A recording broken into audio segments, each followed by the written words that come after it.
ನಮಸ್ತೆ ಮಕ್ಕಳ, welcome back to my channel. ಇವತ್ತು ನಾವು 10ನೇ ತರಗತಿಯ ಕನ್ನಡದಲ್ಲಿ ನಮ್ಮ ಭಾಷೆ ಅನ್ನೋ ಗದ್ಯ ಭಾಗದ ಎಲ್ಲ ಅಭ್ಯಾಸ ಪ್ರಶ್ನೋತ್ತರಗಳನ್ನ ಈಗ ನೋಡ್ತಾ ಹೋಗೋಣ ಮಕ್ಕಳ. ಮೊದಲಿಗೆ ಕೃತಿಕಾರರ ಪರಿಚಯ. ಎಂ ಮರಿಲಿಂಗಪ್ಪ ಭಟ್ಟರು 1906ರಲ್ಲಿ ದಕ್ಷಿಣ ಕನ್ನಡ ಜಿಲ್ಲೆ ಪುತ್ತೂರು ತಾಲೂಕಿನ ಕಡಬ ಗ್ರಾಮದವರು. ಬಹುಭಾಷಾ ವಿದ್ವಾಂಸರಾದ ಅವರು ದ್ರಾವಿಡ ಭಾಷೆಗಳನ್ನು ತುಲನಾತ್ಮಕ ಅಧ್ಯಯನ ಮಾಡುವುದರೊಂದಿಗೆ ನಿಘಂಟು ರಚನೆಯಲ್ಲಿ ಅನುಪಮ ಸೇವೆಗೈದವರು. ಮದ್ರಾಸು ವಿಶ್ವವಿದ್ಯಾನಿಲಯದಲ್ಲಿ ಕನ್ನಡ ಪ್ರಾಧ್ಯಾಪಕರಾಗಿ ದುಡಿದವರು. ಇವರು ಬರೆದಂತಹ ಕೃತಿಗಳು ತುಳು ಇಂಗ್ಲಿಷ್ ನಿಘಂಟು, ಅಭಿನವ ಮಂಗರಾಜನ ನಿಘಂಟು, ಜಾತಕ ತಿಲಕಂ, ಛಂದಸ್ಸಾರ ಮೊದಲಾದವುಗಳು. ಇವರಿಗೆ ಬಂದಿರುವಂತಹ ಪ್ರಶಸ್ತಿಗಳು ಅಂತ ಹೇಳಿದ್ರೆ ಕರ್ನಾಟಕ ಸರ್ಕಾರದ ಪುರಸ್ಕಾರ, ಸಾಹಿತ್ಯ ಅಕಾಡೆಮಿ ಪ್ರಶಸ್ತಿ ಇವರಿಗೆ ಲಭಿಸಿದೆ ಮಕ್ಕಳ. ಪ್ರಕೃತ ಗದ್ಯಭಾಗವನ್ನು ಎಂ ಮರಿಯಪ್ಪ ಭಟ್ಟರವರ ಕನ್ನಡ ಸಂಸ್ಕೃತಿ ಅನ್ನೋ ಪ್ರಬಂಧ ಸಂಕಲನದಿಂದ ಅಥವಾ ಕೃತಿಯಿಂದ ಆಯ್ಕೆ ಮಾಡಲಾಗಿದೆ. ಫಸ್ಟ್ ಹೆಡಿಂಗ್ ನೋಡಿ ಮಕ್ಕಳ. ಕೊಟ್ಟಿರುವ ಪ್ರಶ್ನೆಗಳಿಗೆ ಒಂದು ವಾಕ್ಯದಲ್ಲಿ ಉತ್ತರಿಸಿ. ಪ್ರಶ್ನೆ 1, ಭಾಷೆ ಯಾವುದಕ್ಕೆ ಸಾಧನವಾಗಿದೆ? ಉತ್ತರ: ಭಾಷೆಯು ನಮ್ಮ ಸುತ್ತಮುತ್ತಲಿನವರೊಡನೆ ವ್ಯವಹರಿಸುವುದಕ್ಕೆ ಹಾಗೂ ವಿಚಾರ ವಿನಿಮಯ ಮಾಡುವುದಕ್ಕೆ ಒಂದು ಅಮೂಲ್ಯವಾದ ಸಾಧನವಾಗಿದೆ. ಪ್ರಶ್ನೆ 2, ಪ್ರಾಣಿಗಳು ತಮ್ಮ ಮಕ್ಕಳಿಗೆ ಯಾವ ವಿಚಾರವಾಗಿ ತರಬೇತು ಕೊಡುತ್ತವೆ? ಉತ್ತರ: ಪ್ರಾಣಿಗಳು ತಮ್ಮ ಮಕ್ಕಳಿಗೆ ಚಲನವಲನಗಳ ವಿಷಯವಾಗಿ, ಆಹಾರ ವಿಚಾರವಾಗಿ ತರಬೇತು ಕೊಡುತ್ತವೆ. ಪ್ರಶ್ನೆ 3, ಮನುಷ್ಯನಿಗೆ ಲೆಕ್ಕವಿಡುವ ಅವಶ್ಯಕತೆ ಯಾವಾಗ ಉಂಟಾಯಿತು? ಉತ್ತರ: ನವಶಿಲಾಯುಗದ ಮಾನವ ಸಂಚಾರಿ ಜೀವನವನ್ನು ತ್ಯಜಿಸಿ ಒಂದೆಡೆ ಬೀಡು ಬಿಟ್ಟು ಆಸ್ತಿ, ಮನೆ, ಬದುಕು ಮೊದಲಾದ ಭಾವನೆಗಳನ್ನು ತಳೆಯುವುದಕ್ಕೆ ಎಂದು ಮೊದಲು ಮಾಡಿದನೋ ಅಂದು ಆತನಿಗೆ ಲೆಕ್ಕವಿಡುವ ಅವಶ್ಯಕತೆ ಉಂಟಾಯಿತು. ಪ್ರಶ್ನೆ 4, ಎಣ್ಣೆ ತುಪ್ಪದ ಮಿಶ್ರಣ ಬೇಡವೆಂದು ಹೇಳಿದವರು ಯಾರು? ಉತ್ತರ: ಎಣ್ಣೆ ತುಪ್ಪದ ಮಿಶ್ರಣ ಬೇಡವೆಂದು ಹೇಳಿದವರು ನಯಸೇನರವರು. ಪ್ರಶ್ನೆ 5, ಕನ್ನಡಕ್ಕೆ ಪರ್ಷಿಯನ್ ಶಬ್ದಗಳು ಯಾವಾಗ ಬಂದವು? ಉತ್ತರ: ಕನ್ನಡಕ್ಕೆ ಪರ್ಷಿಯನ್ ಶಬ್ದಗಳು ಮಹಮ್ಮದೀಯರ ಆಳ್ವಿಕೆಯ ಅವಧಿಯಲ್ಲಿ ಕನ್ನಡಕ್ಕೆ ಬಂದಿದೆ. ನೆಕ್ಸ್ಟ್ ಹೆಡಿಂಗ್ ನೋಡಿ ಮಕ್ಕಳ. ಕೊಟ್ಟಿರುವ ಪ್ರಶ್ನೆಗಳಿಗೆ 2-3 ವಾಕ್ಯಗಳಲ್ಲಿ ಉತ್ತರಿಸಿ. ಪ್ರಶ್ನೆ 1, ವ್ಯಾವಹಾರಿಕ ಮತ್ತು ಗ್ರಾಂಥಿಕ ಭಾಷೆಯ ಲಕ್ಷಣಗಳೇನು? ಉತ್ತರ: ವ್ಯಾವಹಾರಿಕವೆಂದರೆ ಜೀವದ್ಭಾಷೆ, ಅದರಲ್ಲಿ ಜನರು ಮಾತನಾಡುತ್ತಾರೆ ಹಾಗೂ ವ್ಯವಹರಿಸುತ್ತಾರೆ. ಗ್ರಾಂಥಿಕವೆಂದರೆ ಅಭಿವೃದ್ಧಿ ಹೊಂದಿ ಗ್ರಂಥ ರಚನೆಯಲ್ಲಿ ಉಪಯೋಗವಾದ ಭಾಷೆ. ಎಲ್ಲ ವ್ಯಾವಹಾರಿಕ ಭಾಷೆಗಳು ಗ್ರಾಂಥಿಕವಾಗಬೇಕಿಲ್ಲ. ಹಾಗೆಯೇ ಎಲ್ಲ ಗ್ರಾಂಥಿಕ ಭಾಷೆ ಇಂದು ವ್ಯಾವಹಾರಿಕವಾಗಿ ಇರುವುದೂ ಇಲ್ಲ.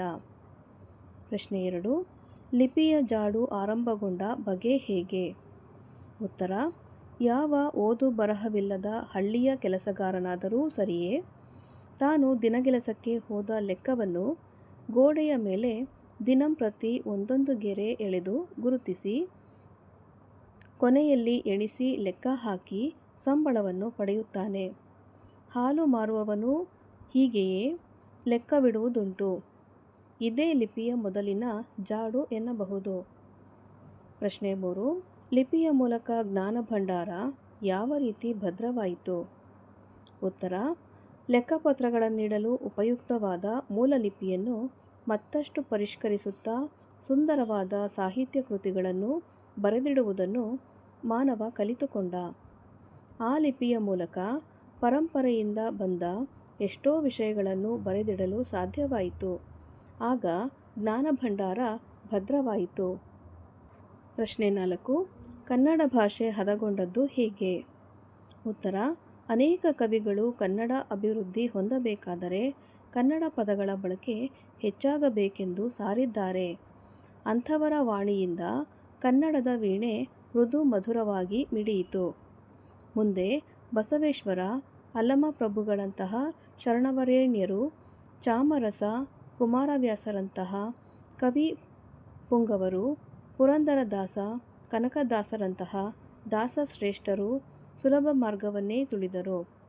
ತಮ್ಮ ತಮ್ಮ ಅನುಭವಾನುಸಾರವನ್ನು ಸುಲಭವೂ ಸುಂದರವೂ ಸಹಜವೂ ಆದ ಮಾತುಗಳಿಂದ ಹೃದಯ ಮುಟ್ಟುವಂತೆ ಅಭಿವ್ಯಕ್ತಪಡಿಸಿದರು. ಹೀಗೆ ಕನ್ನಡ ಭಾಷೆ ಹದಗೊಂಡಿತು.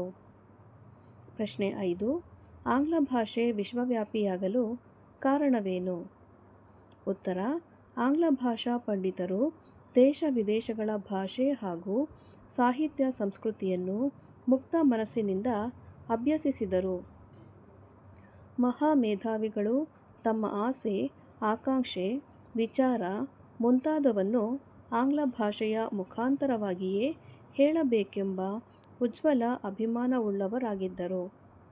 ಆಂಗ್ಲ ವಿಜ್ಞಾನಿಗಳು, ರಾಜಕಾರಣಿಗಳು, ಅರ್ಥಶಾಸ್ತ್ರಜ್ಞರು ಹೀಗೆ ಎಲ್ಲರೂ ತಮ್ಮ ಭಾಷೆಯನ್ನೇ ಬಳಸುವುದರ ಪರಿಣಾಮವಾಗಿ ಆಂಗ್ಲ ಭಾಷೆ ಬೆಳೆದು ವಿಶ್ವವ್ಯಾಪಿಯಾಯಿತು. ನೆಕ್ಸ್ಟ್ ಹೆಡಿಂಗ್ ನೋಡಿ ಮಕ್ಕಳ. ಕೊಟ್ಟಿರುವ ಪ್ರಶ್ನೆಗಳಿಗೆ 8-10 ವಾಕ್ಯಗಳಲ್ಲಿ ಉತ್ತರಿಸಿ. ಪ್ರಶ್ನೆ 1. ಭಾಷೆ ಸತ್ವಪೂರ್ಣವಾಗಿ ವಿಕಸಗೊಳ್ಳುವುದು ಯಾವಾಗ? ಉತ್ತರ: ಒಂದು ಭಾಷೆ ಸತ್ವಪೂರ್ಣವಾಗಬೇಕಾದರೆ ಅದನ್ನಾಡುವ ಜನ ಅಭಿಮಾನಧನರು, ಬುದ್ಧಿಶಾಲಿಗಳು, ಪ್ರಯೋಗಶೀಲರೂ ಆಗಿರಬೇಕು. 4-5 ಶತಮಾನಗಳ ಹಿಂದೆ ಆಂಗ್ಲ ಭಾಷೆ ಯುರೋಪಿನ ಸಾಮಾನ್ಯ ಭಾಷೆಗಳಲ್ಲಿ ಒಂದಾಗಿತ್ತು. ಆಂಗ್ಲ ಜನತೆ ಸಾಹಸ ಜೀವಿಯಾಯಿತು, ಬುದ್ಧಿಶಾಲಿಯಾಯಿತು. ಸೂರ್ಯನು ಎಂದೂ ಮುಳುಗನೆನ್ನುವಂತಹ ವಿಸ್ತಾರವಾದ ಸಾಮ್ರಾಜ್ಯವನ್ನು ಸ್ಥಾಪಿಸಿತು. ದೇಶ ವಿದೇಶಗಳ ಭಾಷೆ ಹಾಗೂ ಸಾಹಿತ್ಯ ಸಂಸ್ಕೃತಿಯನ್ನು ಆಂಗ್ಲ ಪಂಡಿತರು ಮುಕ್ತ ಮನಸ್ಸಿನಿಂದ ಅಭ್ಯಸಿಸಿದರು. ತನ್ಮೂಲಕ ತಮ್ಮ ಭಾಷೆ ಮತ್ತು ಸಾಹಿತ್ಯವನ್ನು ಹಿಗ್ಗಿಸಿದರು ಹಾಗೂ ಹರಳಿಸಿದರು. ಎಲ್ಲಕ್ಕೂ ಮೇಲಾಗಿ ಮಹಾಮೇಧಾವಿಗಳು ತಮ್ಮ ಆಸೆ, ಆಕಾಂಕ್ಷೆ, ವಿಚಾರ ಮುಂತಾದವನ್ನು ಈ ಭಾಷೆಯ ಮುಖಾಂತರವಾಗಿಯೇ ಹೇಳಬೇಕೆಂಬ ಉಜ್ವಲ ಅಭಿಮಾನವುಳ್ಳವರಾಗಿದ್ದರು. ಆಂಗ್ಲ ವಿಜ್ಞಾನಿಗಳು, ರಾಜಕಾರಣಿಗಳು, ಅರ್ಥಶಾಸ್ತ್ರಜ್ಞರು ಹೀಗೆ ಎಲ್ಲರೂ ತಮ್ಮ ಭಾಷೆಯನ್ನೇ ಬಳಸುವುದರ ಪರಿಣಾಮವಾಗಿ ಆ ಭಾಷೆ ಬೆಳೆದು ಇಂದು ಪ್ರಪಂಚದ ದೊಡ್ಡ ಭಾಷೆಗಳಲ್ಲಿ ಒಂದಾಗಿದೆ. ಇದಕ್ಕೆಲ್ಲ ಆಂಗ್ಲ ಜನರ ಸಂಕಲ್ಪ, ಕೃಷಿ ಕಾರಣವೆಂದು ಬೇರೆ ಹೇಳಬೇಕಿಲ್ಲ. ಸ್ವಭಾಷೆಯನ್ನು ಪ್ರೀತಿಸಬೇಕು, ಗೌರವಿಸಬೇಕು, ಬೆಳೆಸಬೇಕು ಎಂದರೆ ಅನ್ಯ ಭಾಷೆಗಳನ್ನು ತಿರಸ್ಕರಿಸಬೇಕು ಎಂದು ಅರ್ಥವಲ್ಲ. ಭಾಷೆಗಳಲ್ಲಿ ಮೇಲು ಕೀಳುಗಳೆಂಬುದಿಲ್ಲ. ನಾವು ನೆರೆಹೊರೆಯ ಭಾಷೆಗಳನ್ನು ದ್ವೇಷಿಸದೆ ನಮ್ಮ ಭಾಷೆಗಳನ್ನು ಗೌರವಿಸಿ, ಪ್ರೀತಿಸಿ, ಅಭಿವೃದ್ಧಿಗೊಳಿಸಿದರೆ ಒಂದು ಭಾಷೆ ಸತ್ವಪೂರ್ಣವಾಗಿ ವಿಕಸಗೊಳ್ಳುವುದು. ಪ್ರಶ್ನೆ 2. ಕನ್ನಡ ಭಾಷೆ ಸಮೃದ್ಧವಾಗಿ ರೂಪುಗೊಂಡ ಬಗೆ ಹೇಗೆ? ವಿವರಿಸಿ. ಉತ್ತರ: ಕನ್ನಡ ಭಾಷೆಗೆ ಸುಮಾರು 2000 ವರ್ಷಗಳ ಸಮೃದ್ಧ ಇತಿಹಾಸವಿದೆ. ಕನ್ನಡಕ್ಕೆ ಪ್ರಾಚೀನ ಕಾಲದಿಂದಲೂ ಸಂಸ್ಕೃತದ ಪೋಷಣೆ ದೊರೆಯುತ್ತಾ ಬಂದಿದೆ. ವೈದಿಕ ಮತ್ತು ಜೈನ ಧಾರ್ಮಿಕ ತತ್ವಗಳನ್ನು ಕನ್ನಡದಲ್ಲಿ ವಿವರಿಸಲು ಅನೇಕ ಪಾಂಡಿತ್ಯ ಪೂರ್ಣ ಕವಿಗಳು ಹಲವು ಕಾವ್ಯಗಳನ್ನು ಸಹ ರಚಿಸಿದ್ದಾರೆ. ವಚನಕಾರರು ಹಾಗೂ ಕೀರ್ತನಕಾರರು ಸುಲಭ ಮಾರ್ಗವನ್ನು ತೋರಿಸಿಕೊಟ್ಟಿದ್ದಾರೆ. ಒಂದು ಜೀವಂತ ಭಾಷೆ ಅನ್ಯ ಕಾವ್ಯಗಳನ್ನು ರಚಿಸಿದ್ದಾರೆ. ವಚನಕಾರರು ಹಾಗೂ ಕೀರ್ತನಕಾರರು ಸುಲಭ ಮಾರ್ಗವನ್ನು ತೋರಿಸಿಕೊಟ್ಟಿದ್ದಾರೆ. ಒಂದು ಜೀವಂತ ಭಾಷೆ ಅನ್ಯ ಭಾಷೆಗಳಿಂದ ಕೊಡುಗೆ ವ್ಯವಹಾರ ಇಟ್ಟುಕೊಂಡಿರುತ್ತದೆ. ಕನ್ನಡವು ಹಿಂದೆ ಸಂಸ್ಕೃತ, ಪ್ರಾಕೃತ ಭಾಷೆಗಳಿಂದ ಅನೇಕ ಶಬ್ದಗಳನ್ನು ತನ್ನಲ್ಲಿ ಅಳವಡಿಸಿಕೊಂಡು ಶ್ರೀಮಂತವಾಗಿದೆ. ಮಹಮ್ಮದೀಯರ ಕಾಲದಲ್ಲಿ ಪರ್ಷಿಯನ್ ಭಾಷೆಯಿಂದಲೂ, ಯುರೋಪಿಯನ್ನರ ಆಗಮನದಿಂದ ಇಂಗ್ಲಿಷ್ ಭಾಷೆಯಿಂದಲೂ ಅಸಂಖ್ಯಾತ ಪದಗಳು ಬಂದಿವೆ. ಇದಲ್ಲದೆ ಉರ್ದು, ಪೋರ್ಚುಗೀಸ್ ಪದಗಳು ಕನ್ನಡ ನುಡಿ ಬೊಕ್ಕಸಕ್ಕೆ ಸೇರಿಕೊಂಡಿವೆ. ಗಡಿ ಪ್ರದೇಶಗಳಲ್ಲಿ ತಮಿಳು, ತೆಲುಗು, ಮರಾಠಿ, ಮಲಯಾಳಂ ಭಾಷೆಯ ಪದಗಳು ಪರಸ್ಪರ ಎರವಲು ಪಡೆದು ಅಭಿವೃದ್ಧಿ ಹೊಂದುತ್ತಲಿವೆ. ಸ್ವಂತ ಭಾಷೆಯ ಪದಗಳು ನುಡಿಗಟ್ಟುಗಳಾಗಿ ಬಳಸಲ್ಪಡುವುದರಿಂದ ಕನ್ನಡ ಭಾಷೆ ಸಮೃದ್ಧವಾಗಿ ರೂಪುಗೊಂಡಿದೆ. ನೆಕ್ಸ್ಟ್ ಹೆಡಿಂಗ್ ನೋಡಿ ಮಕ್ಕಳ. ಸಂದರ್ಭ ಸಹಿತ ಸ್ವಾರಸ್ಯವನ್ನು ವಿವರಿಸಿ. ಮೊದಲನೇದಾಗಿ, ಸಂಸ್ಕೃತಿಯ ಇತಿಹಾಸ ಉಳಿಯಿತು. ಆಯ್ಕೆ: ಈ ವಾಕ್ಯವನ್ನು ಎಂ ಮರಿಯಪ್ಪ ಭಟ್ಟರವರ ಕನ್ನಡ ಸಂಸ್ಕೃತಿ ಕೃತಿಯಿಂದ ಆಯ್ದ ನಮ್ಮ ಭಾಷೆ ಗದ್ಯಭಾಗದಿಂದ ಆಯ್ಕೆ ಮಾಡಿಕೊಳ್ಳಲಾಗಿದೆ. ಸಂದರ್ಭ: ಭಾಷೆ ಮತ್ತು ಬರೆಹವನ್ನು ಕಲಿತ ಮಾನವನು ತನ್ನ ಆಸೆ, ಆಕಾಂಕ್ಷೆ, ವಿಚಾರಗಳನ್ನು ಮುಂದಿನ ಪೀಳಿಗೆಗೆ ಅನೇಕ ಸಾಹಿತ್ಯ ಕೃತಿಗಳ ಮೂಲಕ ಎಷ್ಟೋ ವಿಷಯಗಳನ್ನು ತನ್ನ ವಿಶಿಷ್ಟ ಮೇಧಾಶಕ್ತಿಯಿಂದ ವರ್ಗಾಯಿಸಿದ ಬಗೆಯನ್ನು ವರ್ಣಿಸುವಾಗ ಲೇಖಕರು ಈ ಮಾತನ್ನು ಹೇಳಿದ್ದಾರೆ. ಸ್ವಾರಸ್ಯ: ಮಾನವನ ಪ್ರಗತಿ ಪಥದಲ್ಲಿ ಸಾಗಲು ಮತ್ತು ವಿಕಾಸಕ್ಕೆ ಕಾರಣವಾದ ಲಿಪಿಯ ಮಹತ್ವವನ್ನು ಹೇಳುವ ಬಗೆ ಸ್ವಾರಸ್ಯಪೂರ್ಣವಾಗಿದೆ. ಎರಡನೇದಾಗಿ, ತಕ್ಕುದೆ ಬೆರೆಸಲ್ಕೆ ಧೃತಮುಮಂ ತೈಲಮುಮಂ. ಆಯ್ಕೆ: ಈ ವಾಕ್ಯವನ್ನು ಎಂ ಮರಿಯಪ್ಪ ಭಟ್ಟರವರ ಕನ್ನಡ ಸಂಸ್ಕೃತಿ ಕೃತಿಯಿಂದ ಆಯ್ದ ನಮ್ಮ ಭಾಷೆ ಗದ್ಯಭಾಗದಿಂದ ಆಯ್ಕೆ ಮಾಡಲಾಗಿದೆ. ಸಂದರ್ಭ: ನಯಸೇನನು ಕಾವ್ಯ ರಚಿಸುವುದಾದರೆ ಶುದ್ಧ ಕನ್ನಡದಲ್ಲಿ ರಚಿಸಬೇಕು, ಇಲ್ಲವೇ ಪೂರ್ಣವಾಗಿ ಸಂಸ್ಕೃತದಲ್ಲಿ ರಚಿಸಬೇಕು. ಶುದ್ಧವಾದ ಕನ್ನಡದಲ್ಲಿ ಸಂಸ್ಕೃತವನ್ನು ತಂದು ತುರುಕುವುದು ಸರಿಯಲ್ಲ. ಇವೆರಡನ್ನೂ ಬೆರೆಸಿ ಕಾವ್ಯ ರಚನೆ ಮಾಡಿದರೆ ಅದು ಎಣ್ಣೆ ತುಪ್ಪಗಳ ಆಸ್ವಾದ ಮಿಶ್ರಣವಾಗುತ್ತದೆ ಎಂದು ಈ ಸಂದರ್ಭದಲ್ಲಿ ಹೇಳಿದ್ದಾನೆ. ಸ್ವಾರಸ್ಯ: ಸಂಸ್ಕೃತ ಭಾಷೆಯ ಪ್ರಭಾವಕ್ಕೆ ಸಿಕ್ಕಿ ನಾಶವಾಗುತ್ತಿದ್ದ ಅಚ್ಚ ಕನ್ನಡ ಭಾಷೆಯನ್ನು ಸಂರಕ್ಷಿಸಲು ನಯಸೇನ ಕವಿ ದನಿ ಎತ್ತಿರುವುದು ಇಲ್ಲಿ ಸ್ವಾರಸ್ಯಕರವಾಗಿದೆ. ಪ್ರಶ್ನೆ 3. ಸಿಗುರು ತೆಗೆದ ಕಬ್ಬಿನಂತೆ, ಉಷ್ಣ ಅಳಿದ ಹಾಲಿನಂತೆ. ಆಯ್ಕೆ: ಈ ವಾಕ್ಯವನ್ನು ಎಂ ಮರಿಯಪ್ಪ ಭಟ್ಟರವರ ಕನ್ನಡ ಸಂಸ್ಕೃತಿ ಕೃತಿಯಿಂದ ಆಯ್ದ ನಮ್ಮ ಭಾಷೆ ಗದ್ಯಭಾಗದಿಂದ ಆಯ್ಕೆ ಮಾಡಲಾಗಿದೆ. ಸಂದರ್ಭ: ಲೇಖಕರಾದ ಎಂ ಮರಿಯಪ್ಪ ಭಟ್ಟರವರು ಕನ್ನಡ ಭಾಷೆಯ ಸರಳತೆ ಮತ್ತು ಅದರ ಶಕ್ತಿಯನ್ನು ಕುರಿತು ವರ್ಣಿಸುವ ಸಂದರ್ಭದಲ್ಲಿ ಕವಿ ಮಹಾಲಿಂಗರಂಗರ ಈ ಮಾತನ್ನು ನೆನಪಿಸಿಕೊಳ್ಳುವ ಸಂದರ್ಭದಲ್ಲಿ ಈ ಮಾತು ಬಂದಿದೆ. ತಣ್ಣಗಿನ ಹಾಲಿನಂತೆ, ಸಿಗುರಿಲ್ಲದ ಕಬ್ಬಿನಂತೆ ಕನ್ನಡ ಸುಲಭ ಮತ್ತು ರುಚಿಕರವೆಂದಿದ್ದಾರೆ. ಸ್ವಾರಸ್ಯ: ಕನ್ನಡ ಭಾಷೆಯ ಸರಳ ಸುಂದರತೆಯನ್ನು, ಮುಕ್ತಿಗಾಗಿ ಕನ್ನಡವೇ ಶ್ರೇಷ್ಠವೆಂಬುದನ್ನು ಕವಿಯ ಮಾತನ್ನು ಸ್ಮರಿಸುವುದು ಮನೋಹರವಾಗಿದೆ. 4ನೇದಾಗಿ, ಒಬ್ಬ ತಾಯಿಯ ಗಾನದ ಶ್ರುತಿಯಂತೆ.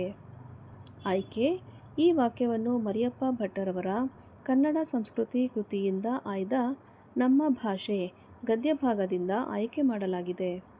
ಸಂದರ್ಭ: ದೇಶದ ಸಂಸ್ಕೃತಿ ಮುಂದುವರಿಯಬೇಕಾದರೆ ಭಾರತೀಯರಾದ ನಾವು ನೆರೆಹೊರೆಯ ಭಾಷೆಗಳನ್ನು ದ್ವೇಷಿಸದೆ ನಮ್ಮ ಭಾಷೆಗಳನ್ನು ಗೌರವಿಸಿ, ಪ್ರೀತಿಸಿ, ಅಭಿವೃದ್ಧಿಗೊಳಿಸಬೇಕು ಎಂದು ಭಾಷೆಯ ಮಹತ್ವವನ್ನು ಲೇಖಕರು ಹೇಳುವಾಗ ಈ ಮಾತು ಬಂದಿದೆ. ಸ್ವಾರಸ್ಯ: ನಮ್ಮ ದೇಶದ ಒಂದೊಂದು ಭಾಷೆಗಳು ನಮ್ಮ ತಾಯಿ ಭಾರತಾಂಬೆಯ ಹೃದಯದಿಂದ ಮೂಡಿದ ಒಂದೊಂದು ಸ್ವರಗಳಾಗಿದೆ.